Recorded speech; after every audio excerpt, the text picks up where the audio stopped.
Hi there. It's July 29th and we're continuing our journey through Paul's letter to the Romans, and we're in chapter 12 and we're reading the whole of the chapter today. This is the start of Paul's fourth section of the letter to the Romans. And as we've seen in the first 11 chapters, he's been building up this amazing picture of the story of God's grace shown through faith, the faith of Abraham, through the Jews, right up culminating in Messiah Jesus, who has now also opened the door to the Gentiles and to the nations as he promised to Abraham. Paul has painted the picture to say this is not about what we do, it's not about obeying Mosaic laws, it's all of God's grace through the promise made to Abraham.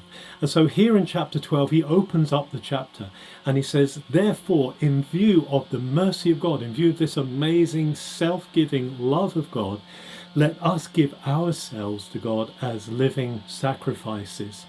And this, he says, is your reasonable worship. The Greek word he uses here is loiki latria. That means your reasonable worship, your obvious service. This is all you can do, is really give yourselves in response. He also says, and be renewed in the spirit of your mind. Have a renewed mind. Be transformed by the renewing of your mind. Now remember, here in Romans, N.T. Wright points out that Paul is writing to a community in Rome of believers which is divided maybe along Jewish and Gentile lines, and the Jews looking askance at the Gentiles looking askance at the Jews, not trusting each other, discounting one another perhaps. And yet Paul is saying, no, you need one another, you are grafted into one another. And therefore he encourages them to not think more highly of themselves than they should, to have a recognition of themselves which sees themselves as both groups as being of worth and value, but actually needing one another as well. He then goes on to talk about the body, that there are many members in the body, many parts of the body.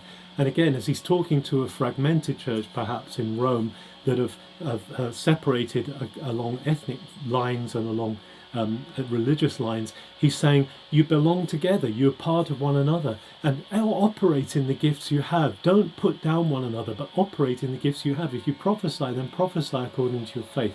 If you're leading, lead according to your faith. You need one another. It's important for you to live together.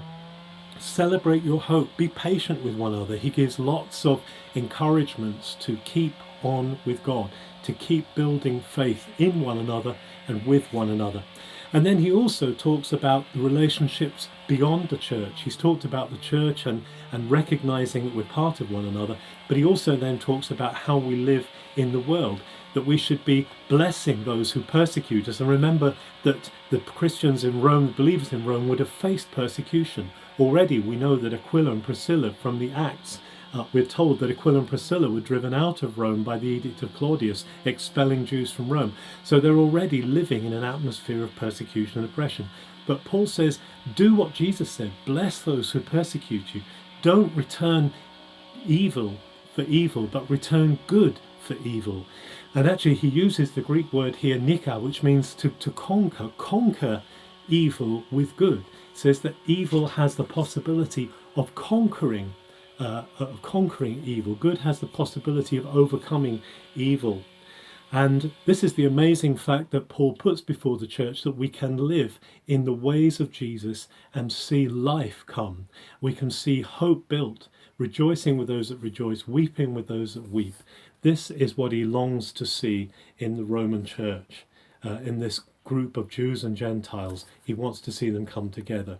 Let us take on board these calls of Paul to unity within the church, to recognizing one another's gifts, as well as to blessing all of those around with seeing the kingdom come, seeing heaven come to earth through the power of Jesus that has given us this grace through faith in his name. Have a very good July 29th.